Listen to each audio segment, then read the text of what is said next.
A day in which Republicans once again fell in line with Donald Trump and defended the indefensible. But this time, there were 4 defections. That means President Trump has 4 new members of the House of Representatives to attack. The 4 Republicans who voted to condemn Donald Trump's racist attack on 4 Democratic members of the House of Representatives, all of whom are women of color.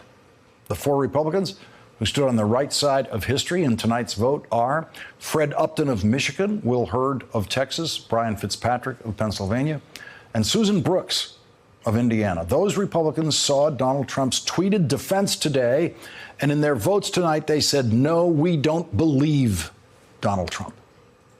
Every other Republican who voted not to condemn the president, but voted in effect to condemn themselves. They did that. They voted to condemn themselves in history as actively complicit in the president's racism. Before the vote, the president tweeted, those tweets were not racist. I don't have a racist bone in my body. The so-called vote to be taken as a Democratic con game. Republicans should not show weakness and fall into their trap. I don't know why the president capitalizes the R in the word racist, the way religious people capitalize the letter G in God out of reverence for that word. Is it Donald Trump's reverence for the word racist? Is that what he is signaling to racists with that uppercase R for racist? Is that what he's doing? Every Republican showed weakness and fell into Donald Trump's racist trap today, except those 4 Republicans who voted against Donald Trump's racism. Why is it always the bones? Why do racists always talk about their bones, as in, I don't have a racist bone in my body, says the President of the United States? Does he say it that way because even Donald Trump knows what it would sound like if he said, I don't have a racist thought in my mind. I've never had a racist thought in my mind. It could not be easier in this House of Representatives to know how to vote on a resolution condemning racism, because 79-year-old John Lewis of Georgia is still a member of the House of Representatives. John Lewis is, of course, a scarred veteran, literally scarred veteran of the civil rights movement beginning in the 1950s when he was a teenager. He was in the march across the bridge in Selma, Alabama in 1965 with the Reverend Dr. Martin Luther King Jr. John Lewis was beaten nearly to death that day by the government officials with badges who wanted him and Dr. King and all of those marchers to go back away from that bridge, to go back away from progress, to go back and live in submission to their governmental authority. Donald Trump's "go back to where you came from" rant against Congresswoman Alexandria Ocasio-Cortez, Congresswoman Ayanna Pressley, Congresswoman Rashida Tlaib, and Congresswoman Ilhan Omar is the 21st century Trump White House version of what the police did to John Lewis on that bridge in Selma. And he knows it. John Lewis knows it. On days like today, if you listen to one speaker in the House of Representatives debate, it should be the Honorable John Lewis. I rise with a sense of righteous indignation to support this resolution. I know racism when I see it. I know racism when I feel it. And at the highest level of government, there's no room for racism. The world is watching.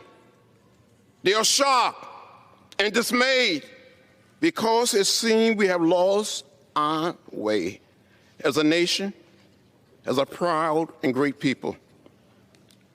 We are one Congress, and we are here to serve one House, the American House, the American people. Some of us have been victims of the stain, the pain, and the hurt of racism. In the 50s and during the 60s, segregationists told us to go back when we protested for our rights. They told ministers, priests, rabbis, and nuns to go back. They told the innocent little children seeking just an equal education to go back. As a nation and as a people, we need to go forward and not backward.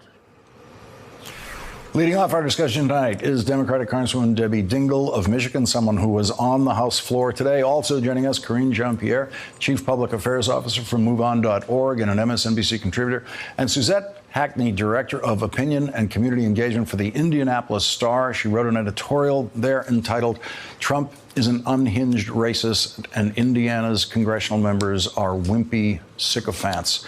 Congresswoman Debbie Dingell, I want to start with you. You were there. You were on the floor. It took a while of parliamentary haggling to get to this vote, but it turned out that there were 4 Republicans, and only 4, who joined you in this vote. Justin Amash, recent Republican, now an independent, also joined you in this vote. And I guess we are now awaiting the tweet attacks at minimum that Donald Trump will deliver to those 4 Republicans. Well, all 4 of those Republicans, as well as Justin, are good friends. And yesterday they spoke up and spoke out against this hatred. President of the United States' job is to unite us. And those tweets are dividing us as a country, and it's got to stop. And at some point, you've got to speak up and speak out.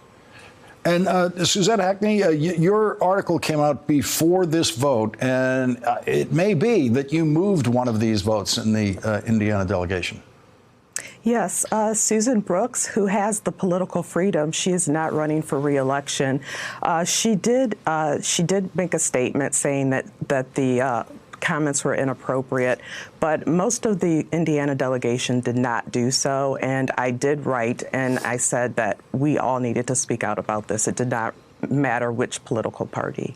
Karine, your reaction to what we saw in the House today? So what we saw today in the House, outside of these 4 very brave Republicans, because now, like you said, they are going to be attacked by Donald Trump any minute now, any second now, is that you had Republicans who decided that they were not going to call out Donald Trump's blatant racism. And what did they do instead? They attacked Democrats for bringing forth a very simple resolution to call out that said racism. And here we are in 2019. You have one party that has the Senate, that has the White House, that refuses to call out racism. But we shouldn't be surprised, Lawrence, because I'll say this. We knew Donald Trump was a racist. In 2011, when he decided to be the grand wizard of the birther movement, what happened in 2015?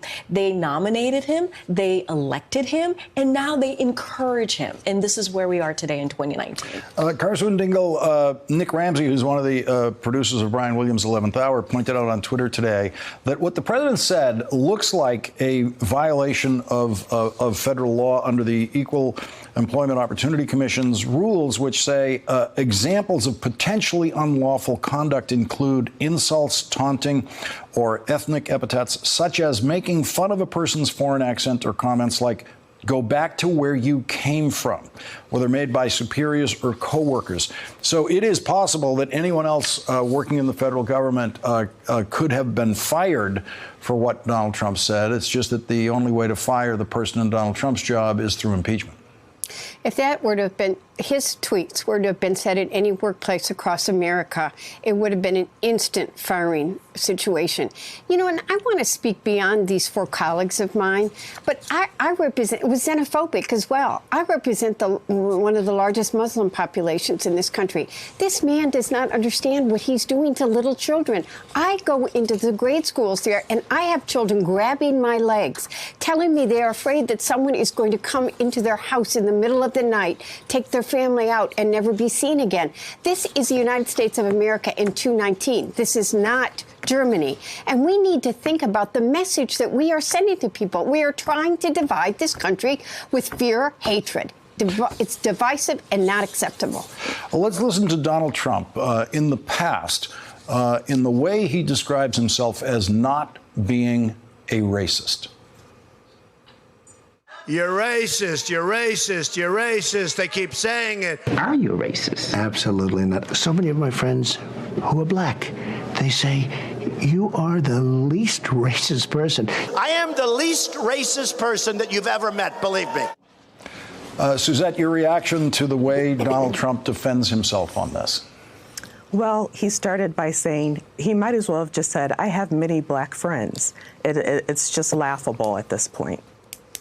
Karine, I am the least racist person that you have ever met.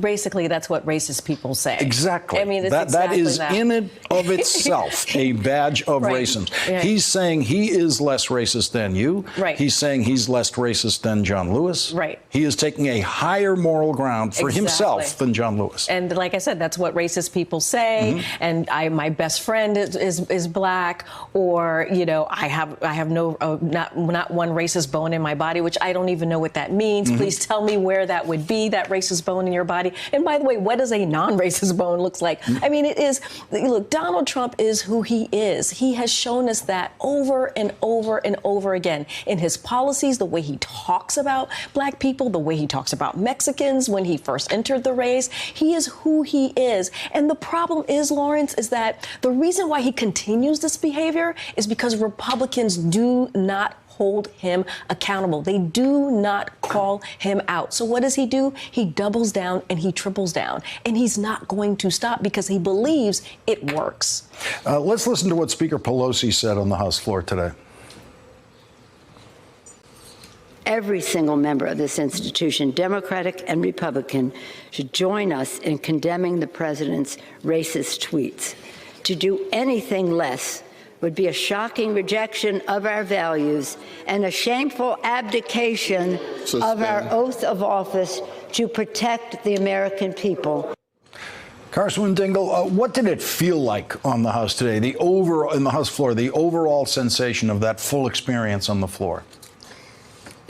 It was tense at times. That it broke down when Republicans were trying to get process votes that didn't get at the substance. They're learning tactics from President Trump, which is divert from the attention on the issue that's really at hand. But our caucus was united. I have not seen our caucus this united in standing up to hatred that we simply cannot tolerate anymore. President Trump gave us a gift on Sunday. He united our caucus in a way it hasn't been in months. And Suzette, what do you see in these four votes, these four Republican votes? And I'm going to you on this. You're in Indiana. It's a very Republican state. One of the members of the Indiana delegation, who you pointed out specifically in your column before this vote, voted against the president today. She is a retiring member, but she's an important member of the House. Is there something in this for future possible cracks of Republican support for the president? Absolutely. I think that Republicans are going to have to start listening to the American people. Yes, I live in a very red state. I have heard from so many readers who reached out to me today on both sides of the aisle, and they said this is unacceptable. We as Americans cannot allow this kind of division to happen any longer. And I think that if these Republicans are going to represent their voters, they are going to have to start listening to their voters. And Americans are very unhappy. I've gotten tons of emails from Republicans who say, I'm a Republican all my life, but we cannot continue to go down this road. And Karine, the president had an opportunity to move on from this. He is the one who kept it alive. He's the one who started started his day tweeting about this every day the last 3 days. So this is clearly a decision of his to keep this going. Right. He believes that it works. He thought he was going to continue the divide, right? Just think about what we were talking about on Saturday or early Sunday, which was Nancy Pelosi versus the squad, as they're called, right? And what he did, it's so true what the Congresswoman did, he delivered a gift to Democrats because he thought he thought he could get in there and divide the two sides and into the Democratic side even more. And all he did was unify them. And it backfired on him, what he did.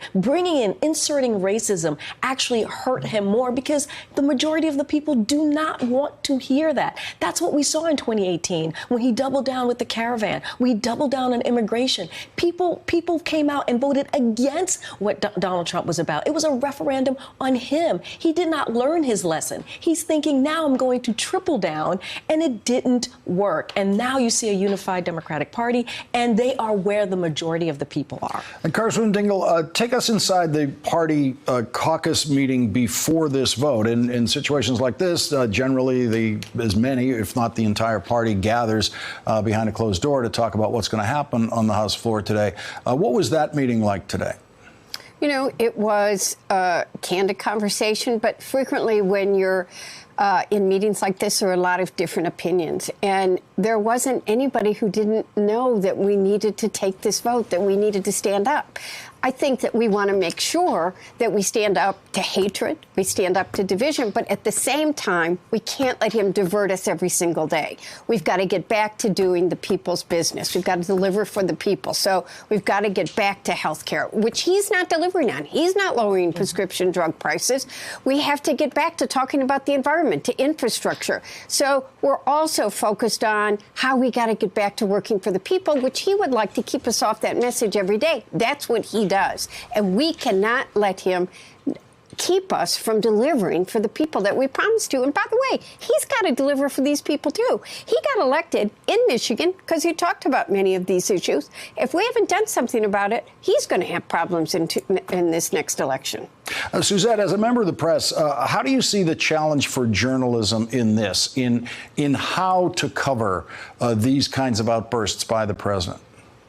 Well, first of all, we just have to cover the truth, and we have to call it what it is. We can't dance around it. It's racist. It was racism, and that's why you saw many publications that came out with very hard-hitting editorials and columns like mine, calling it what it is. We have to stand up for America. We guard America. That is our job, and that's what we will continue to do.